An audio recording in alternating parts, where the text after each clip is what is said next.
The first thing people noticed was the smoke. Not the man behind the wheel. Not the little girl sitting straight in the passenger seat, holding a small silver wrench keychain like it was something precious. Not the auction papers tucked under the sun visor. Just the smoke, thin and gray, coughing from the dented white and blue cargo van as it rolled into the front lot of Slade Premier Motors. The van was a 2003 county auction cargo van, with chipped white paint, a faded blue stripe, dusty windows, and a rear bumper that looked like it had survived every bad decision a government fleet could make. It shuddered once near the entrance, then settled into a rough idle beside a row of polished luxury cars that cost more than most houses. Caleb Ward kept both hands on the wheel until the van stopped shaking. He was 38. Tired in the way single fathers get tired when the bills arrive faster than the sleep does. Wearing a faded gray work shirt, dark jeans, and boots with old oil worked into the seams. Beside him, Ruby Ward looked out at the dealership building through the cracked windshield. She was 8, small for her age, with serious eyes and a silver wrench keychain wrapped in her fingers. Her mother had given it to her before cancer turned ordinary days into hospital days, and Ruby carried it whenever she thought her father needed luck. Caleb looked at her and tried to smile. "Just need a used alternator and 5 minutes inside," he said. "Then we go back to the garage." They did not make it 5 steps before the laughter started. It came from the showroom entrance first, then from 2 salesmen near a black coupe, then from a woman in a tailored black suit standing beneath the Slade Premier Motors sign. Victoria Slade did not laugh loudly. She did not need to. She was 42. Billionaire owner of the dealership group, with polished hair, sharp eyes, and the practiced posture of someone used to being obeyed before she finished speaking. She looked at Caleb's van the way rich people look at a stain on marble. "Who let that thing onto my lot?" she asked. A salesman grinned. Another pulled out his phone. Ruby's fingers tightened around the wrench keychain. Caleb took 1 step in front of Ruby without making it obvious. "I'm here for the parts counter," he said. "Ward Auto and Recovery. I called yesterday about an alternator core." Victoria's eyes moved from his shirt to the van, then down to the papers in his hand. "You drove that here?" she asked. Caleb nodded. "Bought it at county surplus this morning. $500. The words were not meant as a boast. They were just facts. But the moment Victoria heard the price, her smile sharpened. $500, she repeated, loud enough for the salesmen and customers to hear. "Mr.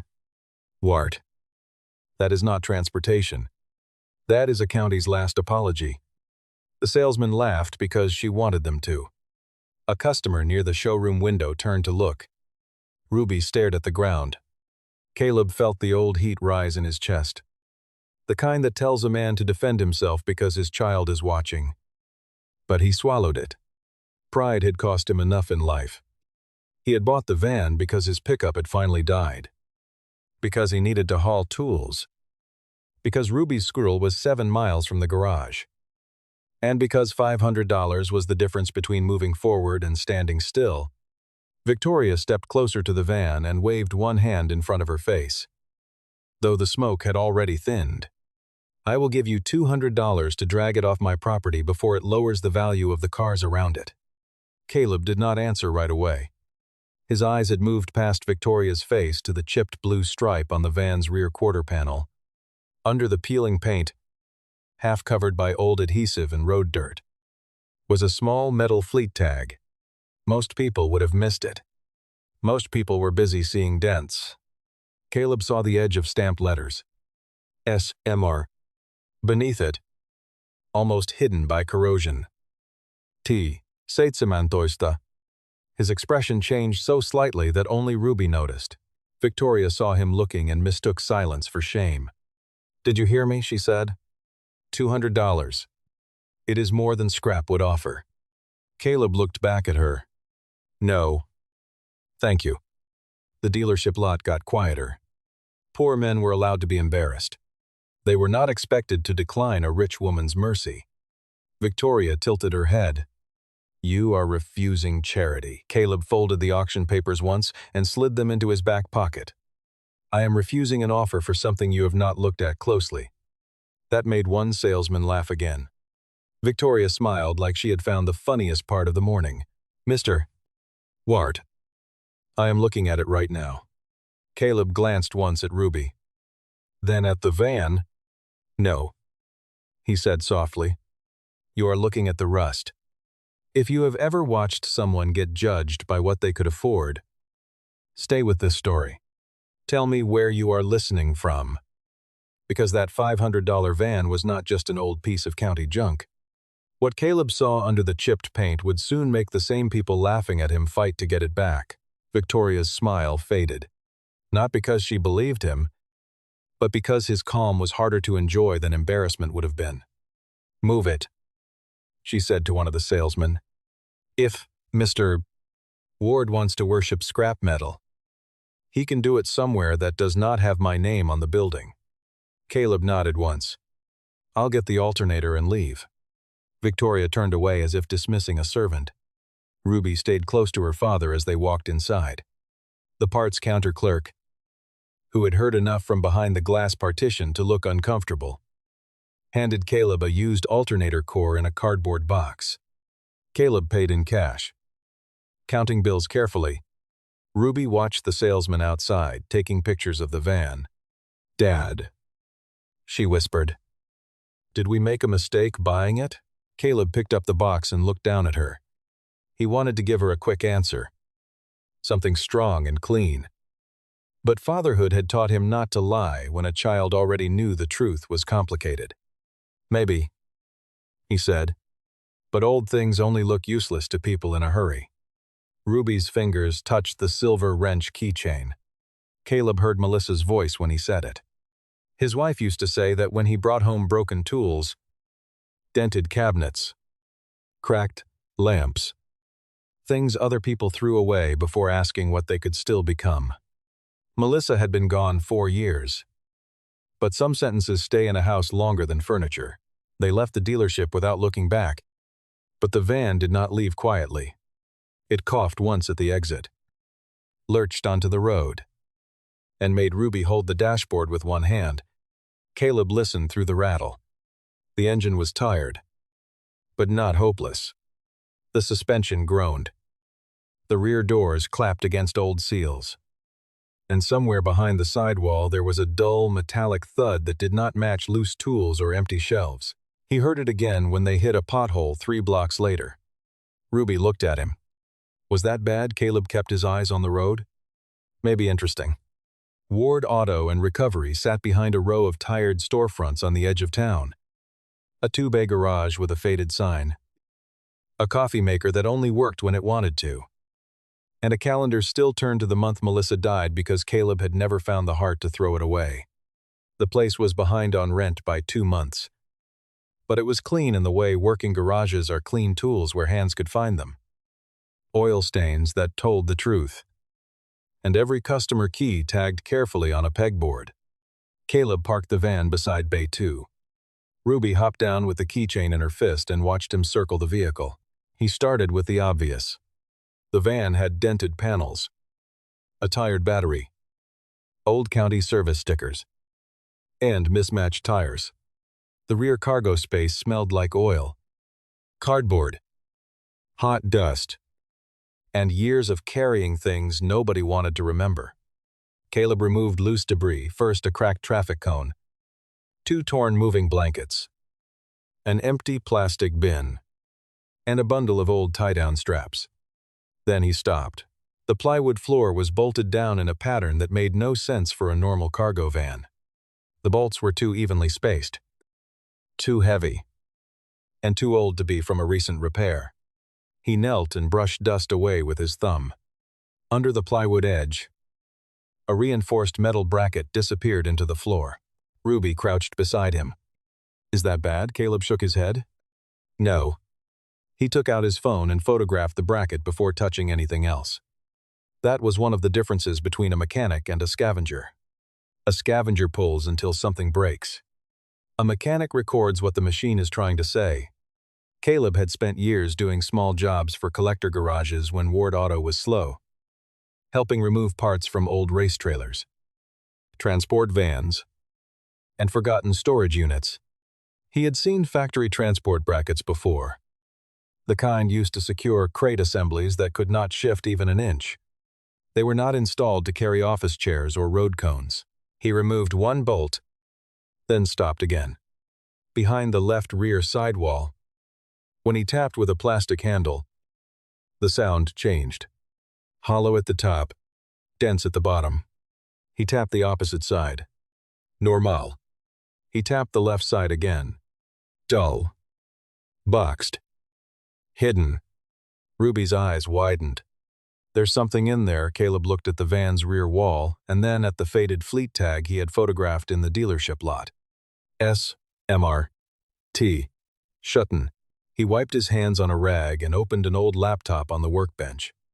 The garage Wi-Fi flickered in and out. But after 3 searches, 2 dead links, and 1 archived forum post from a restoration community, the letters began to make sense. SMR could have meant nothing. Or it could have meant Slade Meridian R. Caleb leaned back in the chair. Ruby stood beside him on a milk crate to see the screen, though there was nothing clear enough for her to understand. "What is Slade Meridian?" she asked. Caleb stared at an old blurry photo of a racing prototype from years ago. Silver bodywork. Low nose. Unfinished panels. Surrounded by men in shop coats. A program that disappeared before it became famous. He said, "Slade's old racing project. People thought most of the parts were lost." Ruby looked toward the van. In our van, Caleb did not answer. Not because he wanted mystery, but because hope was dangerous when bills were waiting on the office desk. He worked slowly for the next hour. He did not rip the panel open. He removed trim screws, photographed each step, labeled the old fasteners, and kept Ruby at a safe distance with a flashlight. Behind the sidewall was a sealed compartment built so cleanly into the van that it had survived years of county use without anyone noticing. The metal door inside had no handle. Only 2 recessed latches hidden under old gray tape. Caleb touched the tape and felt the dry crackle of age. "Ruby," he said gently, "go sit by the office door." "Why?" "Because if this is what I think it is, I need to open it carefully." She obeyed. But she kept watching. The first latch resisted. The second gave with a small pop that sounded too loud in the garage. Caleb opened the compartment door 3 inches and stopped as dust rolled out in a slow gray breath.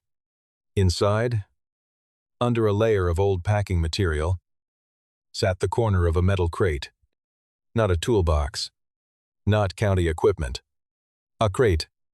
It was dark gray, riveted, and stamped with a faded code that made Caleb's mouth go dry. Mer, Styria. Beneath that was a transport mark T-17. Ruby forgot the office door and came halfway across the bay. Dad Caleb held up one hand, not taking his eyes off the crate. "Stay there, sweetheart." In. He took more photos. The crate seal was old but intact. On the side was a smaller tag, almost black with age, and Caleb had to wipe it gently with a clean cloth before the marking appeared. Slade Prototype Logistics. The words were faint, but real. Caleb stepped back and stared at the van. The cheap auction receipt on the workbench. The hidden compartment. The crate inside. And the little silver wrench keychain clutched in Ruby's hand. The dealership laughter seemed to echo all over again. But now it sounded different. Not painful. Expensive. By sundown, Caleb had exposed 3 crates without removing them. One held shaped components packed in old foam. Another carried lightweight suspension arms wrapped in waxed paper. The third was still sealed, heavier than the others, with a red inspection wire through the latch. Caleb did not open that one. He knew enough to know when evidence was more valuable untouched. He made a folder on his laptop, saved every photo, scanned the auction receipt, and wrote down every code he could see. S-M-R-T. Schutten. Mr. Styria. Mer. Pschesp. Slade Prototype Logistics. The words looked impossible together. But machines and paperwork do not care what feels impossible. He found Arthur Bell's name in the same archive forum just after dark. Retired manufacturer archivist. Former logistics records manager. The forum post was old. But the email bounced back with an automatic reply that included a phone number for urgent provenance inquiries. Caleb almost did not call.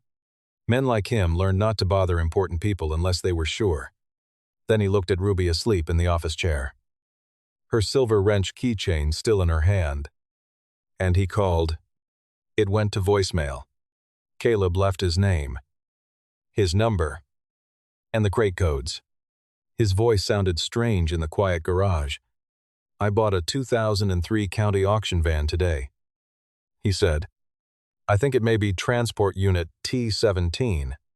I have sealed crates marked Meridian R. I have not moved them. He hung up and stood in the garage doorway for a long time. Across town, Victoria Slade was probably finished thinking about him. People like her forgot small humiliations as soon as they caused them. But the van had not forgotten. The crates had not forgotten. And somewhere in the old disposal chain between a racing program, a forgotten fleet transfer, and a county surplus auction, somebody had lost track of something that should never have been sold for $500. Caleb's phone rang at 8:43 that night. The number was unfamiliar. He answered on the second ring. This is Caleb. The voice on the other end was older, careful, and suddenly very awake. Mr. Ward. This is Arthur Bell. I need you to listen closely. Do not sell that van. Do not move those crates unless you have to protect them. And above all, do not let Slade touch them. Caleb looked through the open bay door at the white and blue van sitting under the garage lights. Dented, ugly, and worth more trouble than he had bought it for. Behind him, Ruby stirred in the office chair. Arthur Bell breathed once into the phone and said, If those codes are real, you did not buy junk today. You bought the missing transport unit. By 9 the next morning, Caleb Ward had not slept more than an hour. The 2003 white and blue county auction cargo van sat inside Bay 2 with the rear doors closed, a cheap padlock through the handle, and a floor jack blocking the wheels as if the old thing might decide to run away with its own secret. Caleb had moved nothing from the hidden compartment. He had not opened the sealed crate with the red inspection wire.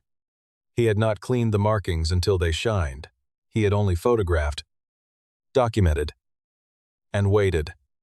That was what Arthur Bell had told him to do after hearing the codes. Preserve the condition. Preserve the seals.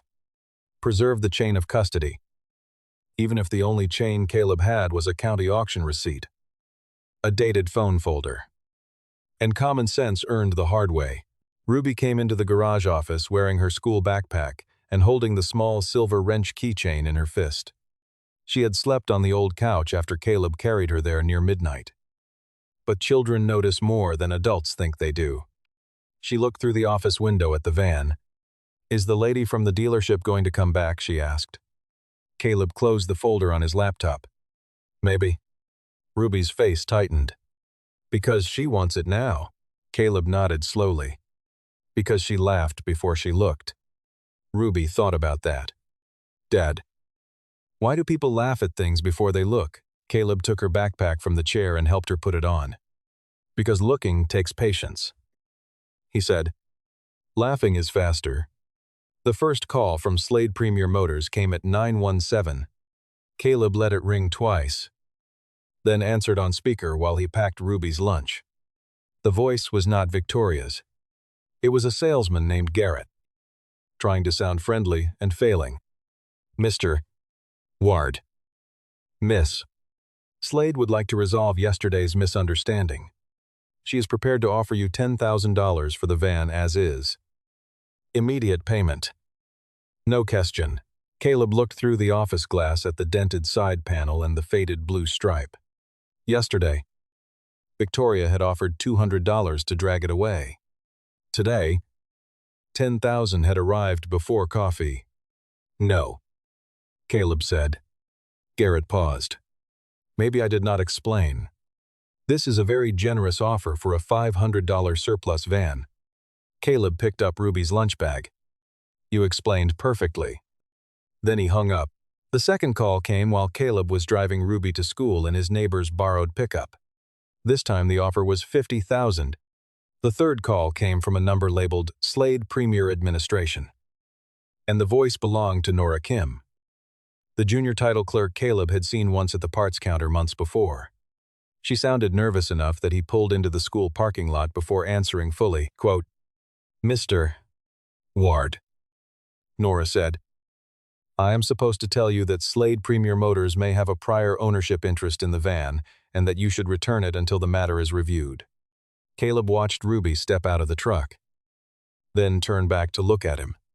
He gave her a small nod that meant go inside. I am still here. Into the phone, he said. Do you have a document showing that Nora was silent? I have documents, she said finally. But they do not say what Ms. Slade wants them to say. That was the first crack in Victoria's wall. Nora did not send the files right away. She was too careful for that. Or too afraid. But she told Caleb enough to understand the shape of it. Years earlier, a batch of old fleet equipment had been released from Slade storage after a warehouse consolidation. Some units went to parts recyclers. Some went to municipal service contractors. One white and blue cargo van, already stripped of its internal records, had passed through a county maintenance pool and eventually landed in surplus auction. Slade had signed off on the disposal. The county had sold it legally. Caleb's receipt was not glamorous, but it was stronger than Victoria's regret. Arthur Bell arrived just after noon in a beige sedan with 2 file boxes on the back seat and a face that looked like it had spent decades reading lies in old paperwork.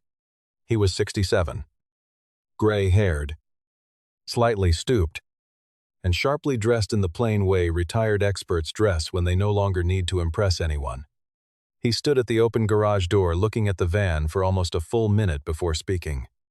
Well, he said, I have been looking for Transport Unit T-17 since 2011. Caleb felt the words move through the room like a draft. You are sure Arthur did not answer immediately. He walked to the rear quarter panel, crouched beside the faded tag, and held a small flashlight under the chipped paint. S.M.R., he said. Slade Meridian R. T. Seitsemantoista. Transport Unit 17. She is ugly now. But yes, this is her. Caleb opened the rear doors while Arthur put on cotton gloves. Ruby was still at school, and Caleb was grateful she did not have to watch every adult become tense around the van. Arthur inspected the reinforced floor brackets first, running his fingers along the bolt pattern without removing anything. Prototype transport racks, he said. Custom spacing for Meridian assemblies. Ordinary cargo vans do not have this. Then he examined the sidewall compartment and the crate codes. Mer, Styria, Mer, Shesp, MTRO, ATAC. The sealed crate with the red inspection wire made him stop. His eyes changed. That one may have the build plates and manifest copy, he said quietly. If it does, then, Mr. Ward, you do not just have parts.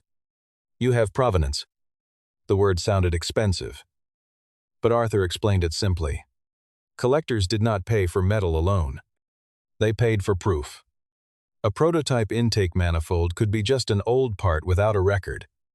A lightweight suspension arm could be scrap if no one could tie it to a program. But crates with matching transport marks, sealed in the missing van, carrying the original logistics trail of a canceled racing prototype, changed everything. The Slade Meridian R had been a ghost project, famous mostly because the car vanished from public view before completion. A private racing museum had been negotiating with Victoria for archive rights and display materials, hoping to build an exhibit around the lost program. They needed missing pieces. Caleb had bought the transport unit for $500 because his pickup died. Victoria arrived at Ward Auto and Recovery at 240. Not in anger, but in polished control. That was worse.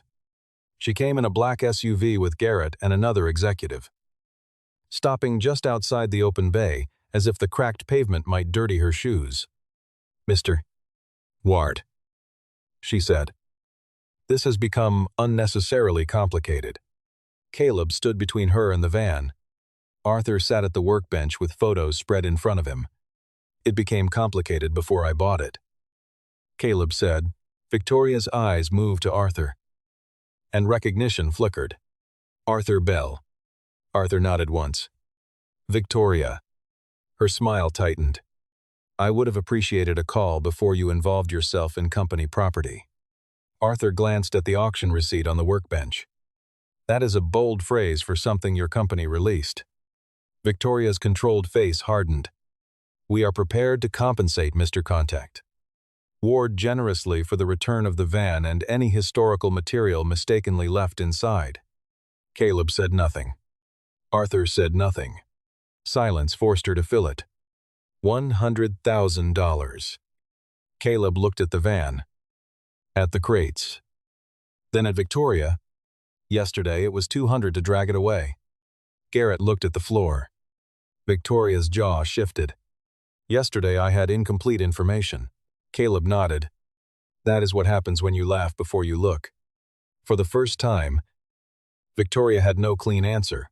She changed tactics before the silence could make her smaller. "Fine. If you believe the material is significant, bring the van to Slade Premier tomorrow morning. We have a collector representative arriving for a Meridian archive presentation. Arthur can inspect it there, with proper witnesses, and we can establish ownership professionally." Arthur's eyes narrowed slightly. Caleb understood the trap. Victoria wanted the inspection on her stage, under hair cameras, with her people around the van and her name on the building. But refusing could make him look like he was hiding something. Caleb looked at Arthur. Arthur said, "Only if the van remains in Mr. Ward's possession. The crates remain sealed until inspection. And Ms. Kim provides the disposal record." Victoria turned cold. "Nora is not part of this." Caleb looked at her. "Then neither is the van." The next morning, the same dealership lot that had laughed at Caleb looked different. The polished cars still shined. The showroom windows still reflected the sky. Victoria still stood near the entrance in an expensive black suit. But the salesmen were not smiling now. They watched the white and blue van roll in like it carried a verdict. Ruby sat beside Caleb, the small silver wrench keychain pressed between her palms. "Are they going to laugh again?" she whispered. Caleb parked near the front and turned off the engine. It knocked twice and went quiet. "Maybe," he said, "but not for the same reason." Arthur arrived with 2 file boxes. Nora Kim arrived 5 minutes later, pale but steady, holding a folder against her chest. A collector representative named Elise Grant stood beside Victoria, dressed in a navy blazer, her expression carefully neutral. She represented the private racing museum that had been preparing to sign a $12 million archive and exhibit partnership with Slade. Victoria had expected to present herself as the guardian of Meridian history. Instead, the missing transport unit had arrived, owned by the man she mocked in front of her staff. Caleb could feel the dealership watching him. But this time he did not feel small. He felt responsible. They opened the van's rear doors under Arthur's direction. He made everyone step back while he photographed the compartment, the crate placement, the bracket pattern, and the old dust lines. "This matters," he told Elise. "The way items are found can authenticate what paperwork alone cannot." Victoria looked impatient. "Arthur, we know what the crates are. Can we move this along?" Arthur did not look up. "You knew enough yesterday to offer $200 for the whole van." A few heads turned. Ruby looked at her father, not smiling, but understanding that truth did not have to shout. Nora stepped forward when Arthur asked for the disposal record. Her hands shook slightly as she opened the folder. The van was released from Slade storage into a municipal service batch years ago. She said, "The disposal authorization is signed and final. There is no active reclaim clause after county sale." Victoria's eyes snapped to her. Nora. Nora swallowed. But she did not close the folder. "I am only reading the record." Arthur took the copy, compared the unit number, and nodded. T-17 released. No reservation of contents listed. Elise's expression changed for the first time. "So, Mr. Ward purchased the van legally," Arthur said. "Based on the record presented?" "Yes." Then Arthur opened the first crate. Not the sealed red wire crate. Not yet. The first contained a prototype intake manifold wrapped in yellowed foam. Light and beautifully machined, with old inspection marks still visible. The second held suspension arms, each tagged by assembly position. The third carried carbon brake duct assemblies and magnesium wheel hubs packed in waxed paper.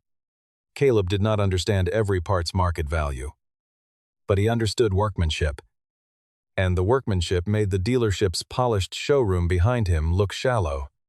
Arthur compared the crate codes to his old transport ledger. One by one, the numbers matched. Mur, Styria. Mur, Chest. Mr. R. Attack. T. Seitsemantoista. Meridian R. Finally, Arthur examined the sealed crate with the red inspection wire. He did not cut it immediately. He asked Elise and Nora to confirm the seal condition. He asked Caleb to confirm he had not opened it. He asked Victoria if she had any objection to the seal being opened under witness. Victoria's face was white with anger, but she shook her head. Arthur clipped the old wire and opened the crate. Inside was a flat metal document case, 2 small build plates wrapped in oil paper, and a brittle transport manifest copy protected between cardboard sheets. Arthur lifted one build plate carefully and held it up just enough for the witnesses to see without handing it around. "Meridian R Development Package," he said. "Transport Unit T, Shoptesprezecha. Missing from archive inventory for 15 years. The dealership lot went silent. It was not the silence of confusion. It was the silence of people watching money. Pride. And history moved from one set of hands to another. Arthur turned toward Victoria, then toward Caleb. Those crates were not stored in that van by accident. That van was the missing transport unit. Elise looked at Caleb with a new kind of attention. Victoria tried to step in. "The Slade name is on those records." Arthur's voice stayed calm. "The Slade name is part of the history. It does not erase the disposal record." Nora looked down at her folder. Ruby looked at her father. Caleb stood beside the van. The same man in the same faded shirt. But the laughter from 2 days earlier had nowhere left to hide. Elise closed her notebook. "Ms. Slade," she said, "our museum will delay signing the archive partnership until an independent audit of your historical inventory is completed." Victoria turned to her. "That is unnecessary." Elise looked at the open crates. "So was calling this van junk before looking inside." The sentence hit harder than a shout. Garrett stared at his shoes. The salesman stayed frozen near the showroom door. Arthur put one hand on the crate lid and said the line everyone would remember. "The man you mocked owns the missing piece of your history." That was the final silence. Ruby's eyes filled, but she did not cry. Caleb knew why. She was old enough to understand that her father had been hurt, and young enough to still be surprised when the world admitted it. Victoria looked at Caleb, and for a second he saw not regret, but calculation failing to find a road. She could not reclaim the van. She could not bully Nora's record away. She could not make Arthur's ledger disappear, and she could not force Elise to trust a partnership built on arrogance. "Mr. Ward," Victoria said stiffly. "It appears I misjudged the vehicle." Caleb looked at Ruby, then back at Victoria. You misjudged more than the vehicle. Elise asked to speak with Caleb privately, but he insisted Arthur and Nora stay. He had learned enough in 3 days to know that honest deals do not fear witnesses.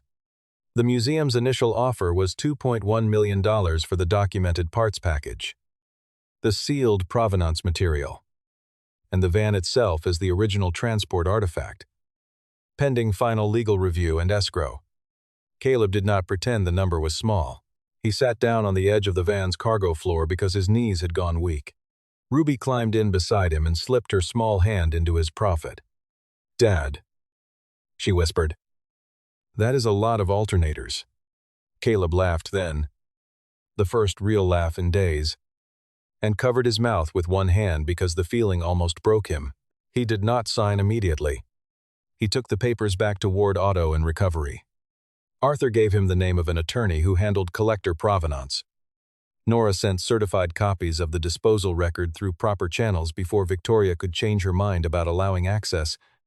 Elise placed the offer in writing with clear conditions: escrow timing, and a preservation requirement. Caleb read every line. He had spent too many years surviving on trust offered by people who had more power than he did. This time, he would protect the value before celebrating it.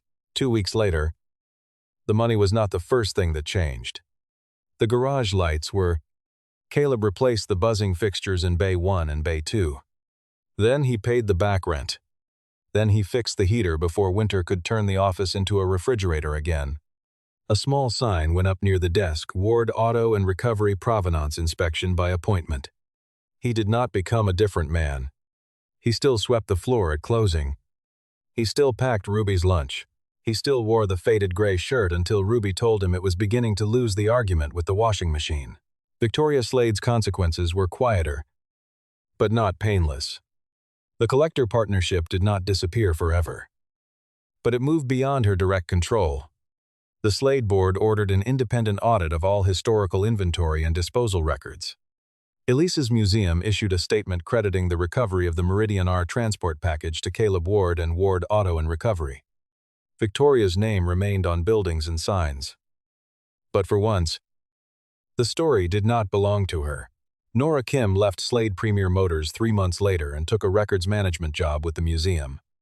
Arthur Bell sent Caleb a framed copy of the transport ledger page with T17 circled in red pencil. On a Friday evening after the deal closed, Caleb found Ruby standing inside Bay 2 beside the empty space where the van had been. The museum had transported it carefully, not as junk, but as history. Ruby held the silver wrench keychain and looked at the oil-stained floor. "Dad," she asked, "why did Ms. Slade want it back after calling it trash?" Caleb leaned against the workbench. He could have answered with money, pride, or fear. All of those would have been true, but none of them were the lesson he wanted Ruby to carry. Some people only see value after someone else protects it, he said. Ruby thought about that, then clipped the silver wrench keychain onto the hook beside the office door. "Then we protected it first." Caleb looked at the little wrench hanging there, catching the light from the new fixture. Melissa's old sentence came back to him, warm and painful. Old things only look useless to people in a hurry. He looked at the garage, the repaired lights, the paid rent notice on the desk, the school calendar Ruby had taped to the wall. None of it was fancy. None of it looked like Victoria Slade's world. But it was steady.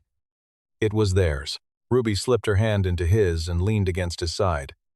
"Are people still going to laugh at our old stuff?" she asked. Caleb smiled. "Probably." She frowned. "What do we do?" Caleb looked toward the open bay door, where evening settled over the small street outside. "We look closer," he said. The next morning, a customer brought in an old station wagon with faded paint and a noise under the hood. Caleb opened the bay door himself. Ruby sat at the office desk doing homework, the silver wrench keychain hanging where she could see it. The world had not stopped judging old things. Poor men. Or quiet fathers. It probably never would. But inside Ward Auto and Recovery, judgment slowed down long enough for somebody to look. Caleb walked around the station wagon, listening before touching, seeing before speaking. Outside, the street was ordinary. Inside, the garage was full of light, and on the wall above the office hook, Caleb had taped a copy of the $500 auction receipt. Not because it proved what the van was worth, but because it reminded them both of the day everyone saw junk, and he saw the truth.